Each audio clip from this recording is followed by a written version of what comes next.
The year was 1954. The streets of Harlem were humming with the sound of doo-wop from the corner stoops and the roar of Cadillacs cruising down 125th Street. To the casual observer, it was a golden age.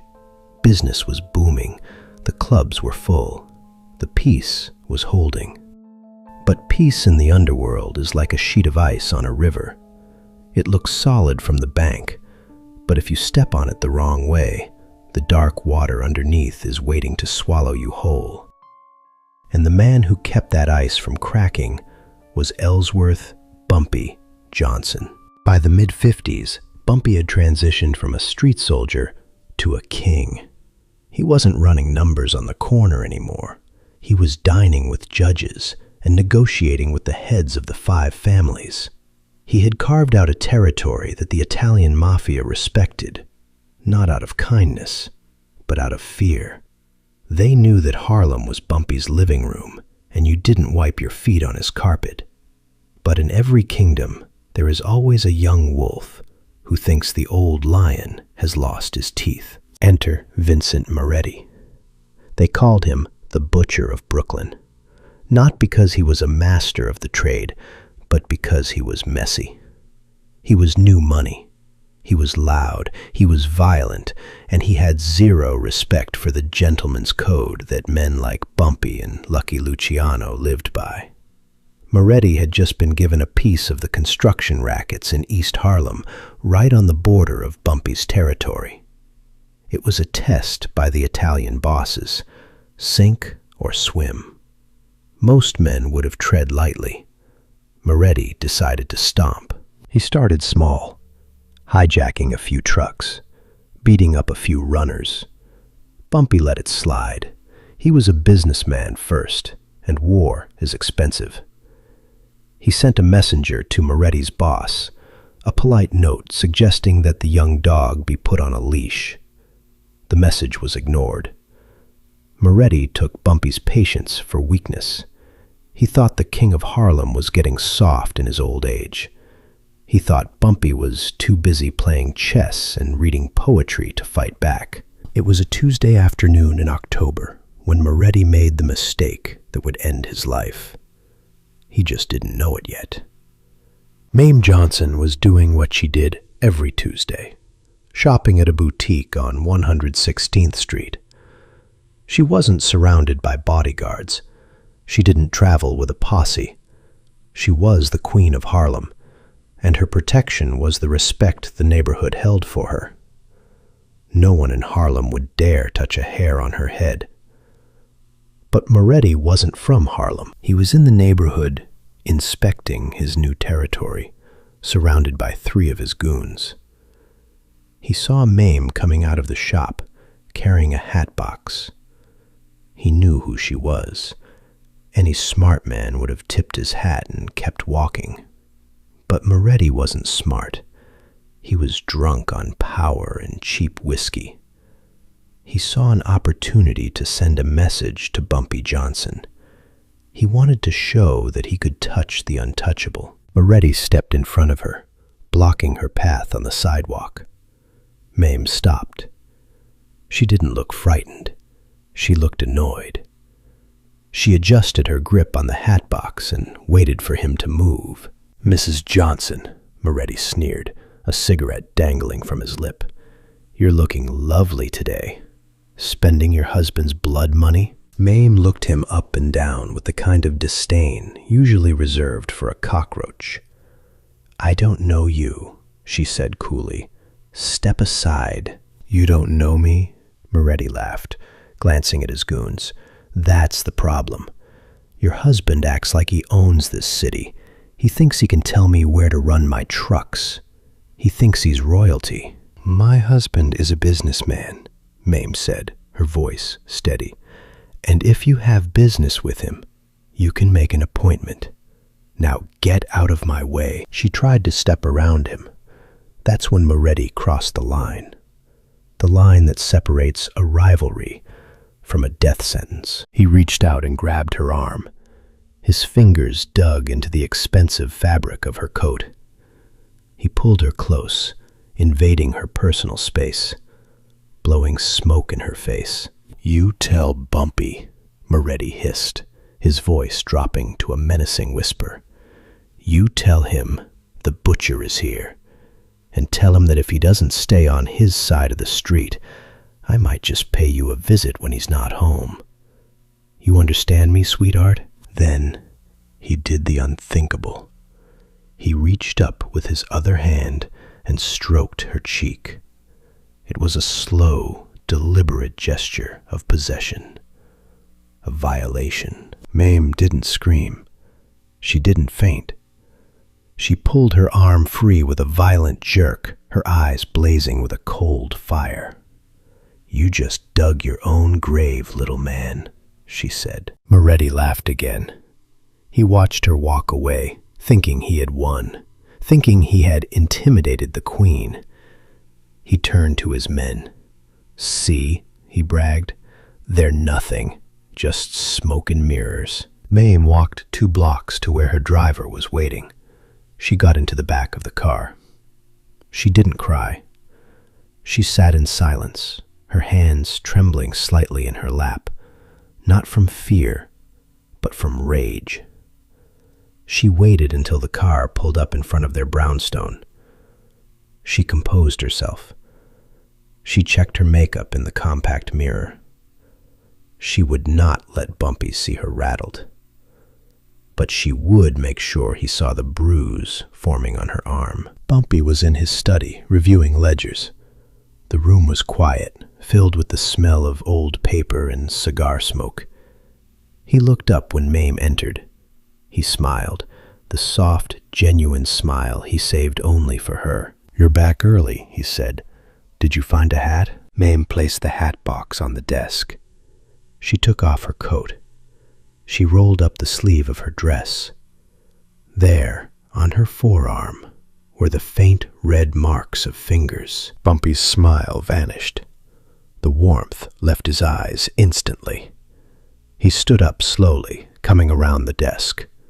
He took her arm gently, inspecting the marks as if they were evidence at a crime scene. "Who?" Bumpy asked. One word. No inflection. Just a flat, dead sound. "An Italian," Mayme said. "Called himself the Butcher. Moretti." Bumpy didn't explode. He didn't flip the desk. He didn't shout. He went very, very still. It was the stillness of a predator that has just caught a scent.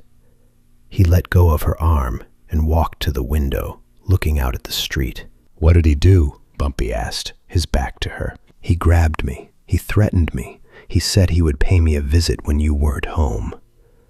Mayme paused. "And he touched my face, Ellsworth. He put his hands on my face." The silence in the room stretched for 10 seconds. 20 seconds. It was a suffocating silence. Bumpy Johnson was running the calculus in his head. This wasn't business. This wasn't about trucks or money. This was a violation of the sanctuary. If a man could touch his wife in broad daylight and live, Bumpy Johnson was no longer the king. He was a target. "Go upstairs, Mayme," Bumpy said softly. "Draw a bath. Pour yourself a drink. Forget his name." "Ellsworth," Mayme said, a note of warning in her voice. "He's connected. If you start a war with the families..." Bumpy turned around. His face was a mask of stone. "There won't be a war. Wars are fought between armies.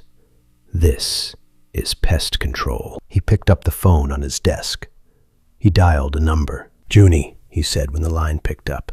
"Get the boys, all of them, and bring the van, the one without windows." "What's the job, boss?" Junie asked. "We're going hunting," Bumpy said. "And Junie, bring the tools, the ones we don't use anymore." He hung up. The sun went down over Harlem, but the city didn't sleep. A ripple of energy moved through the streets. The word went out from the pool halls to the jazz clubs. The king is moving. Stay inside. The street corners emptied out. The hustlers packed up early. Everyone knew that when Bumpy Johnson was in a mood, you didn't want to be collateral damage. Bumpy didn't take the Cadillac. He took a nondescript sedan. He sat in the passenger seat, staring straight ahead. Junie drove. In the back sat Red and two other enforcers, men who had been with Bumpy since the Dutch Schultz days. They were silent. They saw the look on the boss's face. They knew this wasn't about money. This was personal. And personal meant blood. They found Moretti exactly where they expected him to be. He was at a card game in the back of an Italian social club on 118th Street. It was technically neutral ground, a place where business was conducted. Moretti was sitting at a table, laughing, recounting the story of how he had scared the life out of Bumpy's wife. He was holding court, feeling invincible. "I told her," Moretti laughed, slapping the table. "I told her, tell your old man he's done." You should have seen her face. She was shaking. The men at the table laughed nervously. They knew Moretti was playing with fire, but they didn't want to be the ones to tell him. Suddenly, the front door of the social club burst open. It wasn't kicked in, it was opened with force. Bumpy Johnson walked in. He was alone. The music stopped. The conversation died. The bartender dropped a glass. Bumpy didn't look at the other men. He locked eyes with Moretti. Moretti froze. He had expected Bumpy to send hitmen. He had expected a drive-by. He didn't expect the man himself to walk into a den of wolves, unarmed. "Moretti," Bumpy said. His voice wasn't loud, but it carried to every corner of the room. "You have something that belongs to me." Moretti stood up, trying to regain his bravado. He put his hand on the gun tucked in his waistband. "You're lost, old man," Moretti sneered. "This is private property." "My wife's dignity," Bumpy continued, ignoring the gun. "You took it today. I'm here to take it back." Moretti pulled the gun. "I'll put a hole in your head right here," he shouted. But before he could level the weapon, the back door of the club crashed open. Junie and the enforcers stormed in, shotguns raised. The other Italians at the tables, men who knew better than to die for a fool like Moretti, threw their hands up. They backed away. They left Moretti standing alone in the center of the room. Bumpy walked forward. He didn't run. He walked with a terrifying, slow rhythm. Moretti looked at his friends, but they were looking at the floor. The code was clear. If you start a personal beef, you handle it alone. "You touched her face," Bumpy said, stopping 3 feet from Moretti. I was just sending a message," Moretti stammered, the gun shaking in his hand. "Message received," Bumpy said. In a blur of motion, Bumpy slapped the gun out of Moretti's hand. It clattered across the floor. Moretti threw a punch, but Bumpy caught it. He caught the fist in his open palm. He squeezed. Bones crunched. Moretti screamed, dropping to his knees. Bumpy didn't hit him. He grabbed him by the collar of his expensive suit and dragged him toward the door. "We're leaving," Bumpy announced to the room. "Anyone objects? Speak now." Nobody spoke. The bartender went back to polishing a glass. The other mobsters sat down. They knew Moretti was already a ghost. Bumpy dragged Moretti out to the street and threw him into the back of the van. The doors slammed shut. The engine roared. They disappeared into the Harlem night. Inside the van, Moretti was screaming, "You can't do this! My uncle is a capo! You'll start a war!" Bumpy sat in the front seat, lighting a cigarette. He turned to Junie. "Take us to the foundry, the old one by the river." "The foundry?" Junie asked, his eyes widening. "Boss, we haven't used that place in 10 years. The furnace is—" "I know what the furnace is," Bumpy said, watching the smoke curl up from his cigarette. "That's why we're going there." The van sped through the dark streets, heading toward the industrial wasteland on the edge of the river. Moretti's screams from the back were muffled by the steel partition, but Bumpy could still hear them. He didn't feel pity. He felt the cold, hard satisfaction of a man balancing the ledger. He touched his own face, imagining the hand of this filth on his wife's skin. The rage burned hot in his chest, a white-hot coal that demanded to be extinguished with suffering. "He likes to use his hands," Bumpy whispered to himself. "We'll see how much he likes them when we're done." The van turned off the paved road, bouncing down a gravel track. The silhouette of the abandoned foundry loomed against the moonlight, a skeletal cathedral of rusted iron and brick.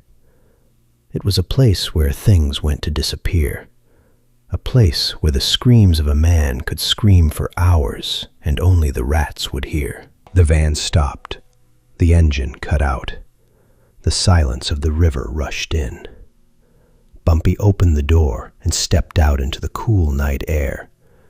He walked to the back of the van and signaled for Junie to open the doors. It was time to teach the butcher a lesson about what happens when you touch the queen. The interior of the foundry was a cathedral of rust and shadow. Moonlight filtered through the shattered skylights, illuminating dust motes dancing in the stagnant air. Giant dormant machines stood like sleeping titans, conveyor belts that hadn't moved in a decade, and chains hanging from the ceiling like iron vines. In the center of the concrete floor, beneath a massive blast furnace, sat Vincent Moretti. Junie had slammed him into a heavy iron foreman's chair and used baling wire to bind his wrists to the armrests. The wire bit deep into the skin, drawing droplets of blood that looked black in the gloom. Bumpy Johnson stood a few feet away, admiring the architecture. He looked calm, almost serene, like a man visiting a museum. He took a slow drag from his cigarette, the cherry glowing bright red. "Please," Moretti sobbed, his earlier bravado completely evaporated. "Mr. Johnson, we can work this out. I'll give you the trucks. I'll give you the East Harlem route. Just let me go." Bumpy turned slowly. He walked toward Moretti, the sound of his footsteps echoing off the metal walls. Clack, clack, clack. He stopped directly in front of the chair and exhaled smoke into Moretti's face. "You still don't understand," Bumpy said softly. "You're trying to trade commerce for blood.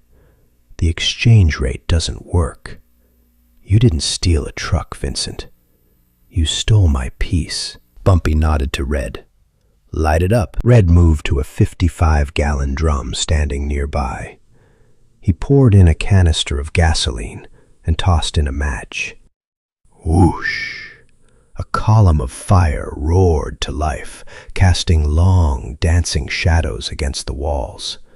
The sudden heat hit Moretti's face, drying his tears instantly. The orange light illuminated Bumpy's face, turning the angles of his jaw into something demonic. Bumpy walked over to a workbench covered in rusted tools. He picked up a long, heavy steel rod. It was a pry bar, solid iron. He weighed it in his hand, testing the balance. Then, without a word, he walked over to the fire drum and thrust the tip of the bar into the heart of the flames. Moretti's eyes widened.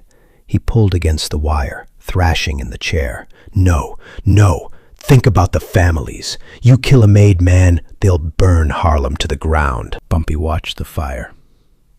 "Your family isn't coming, Vincent. You touched a wife. Even the Italians have a code. When they find out what you did, they won't declare war. They'll send flowers to my house." He waited. He waited until the tip of the steel rod began to glow a dull, angry cherry red. The smell of gasoline and fear filled the room. "You have nice hands," Bumpy said, pulling the rod from the fire. The heat radiating from it rippled the air. Manicured, soft. You use them to count money. You use them to hold cards. And today, you use them to touch my wife's face. Bumpy turned to Moretti. I'm going to take those hands back. Moretti screamed before Bumpy even moved. It was a primal sound, a plea to a god who wasn't listening. Bumpy stepped forward. He didn't rush. He moved with the precision of a surgeon removing a tumor. Left hand first, Bumpy whispered. He pressed the glowing steel against the back of Moretti's left hand. The sound of sizzling flesh filled the cavernous room. Moretti's scream tore his throat raw, echoing up into the rafters. Bumpy held it there. He held it until the wire binding the wrist grew hot.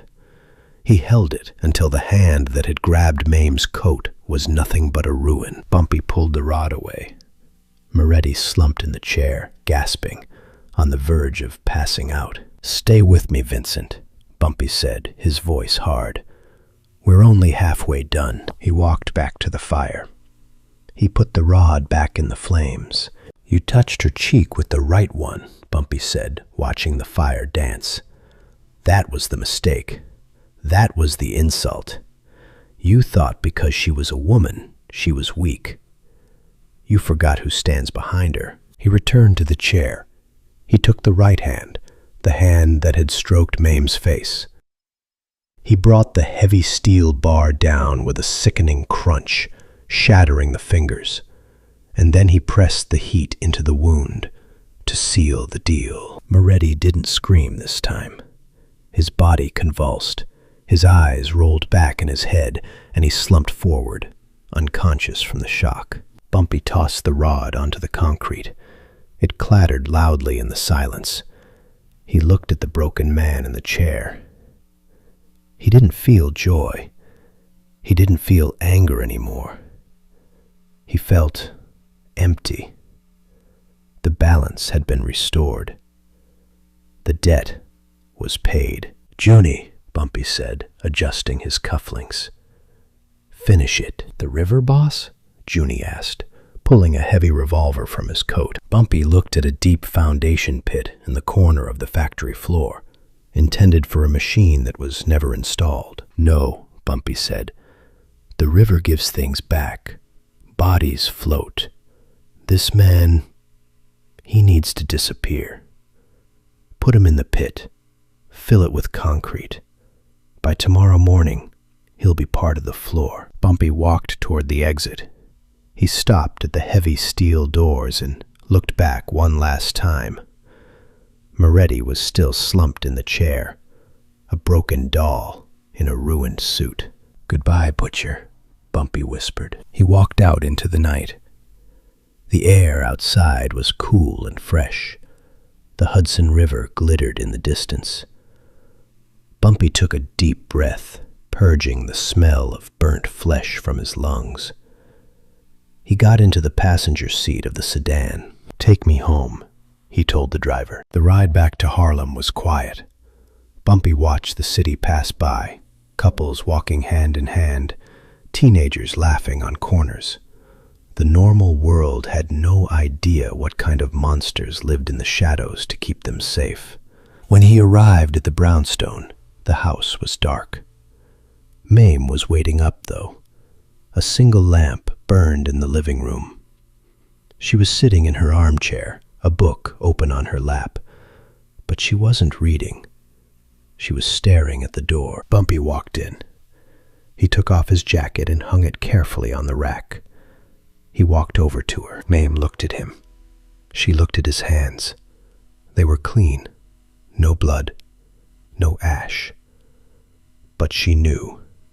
She saw the darkness in his eyes, the shadow that hadn't been there before. "Is it done?" she asked quietly. Bumpy sat down on the ottoman in front of her. He took her hands in his, her warm, soft, living hands. He held them gently, reverently, tracing the line of her jaw with his thumb, erasing the memory of the other man's touch. "He won't bother you again," Bumpy said. He won't bother anyone again. Mayme leaned forward and kissed his forehead. Thank you, Ellsworth. The next morning, Vincent Moretti was gone. His car was found parked on a side street in Brooklyn, keys in the ignition, wallet on the seat. The rumors started immediately. He ran off to Havana. He skipped town on a debt. But the Italian bosses knew. A week later, a capo named Sal met Bumpy at a diner on 125th Street. They drank coffee. We can't find Vincent, Sal said, stirring his espresso. People are asking questions. Bumpy buttered his toast. He didn't look up. That's unfortunate. Vincent was a reckless young man. Maybe he got lost. Sal looked at Bumpy. He saw the steel in the old man's eyes. He saw the absolute lack of fear. Sal knew then. He knew exactly what had happened. And he knew that if he pushed it, if he demanded answers, more people might get lost. Reckless, Sal agreed, nodding slowly.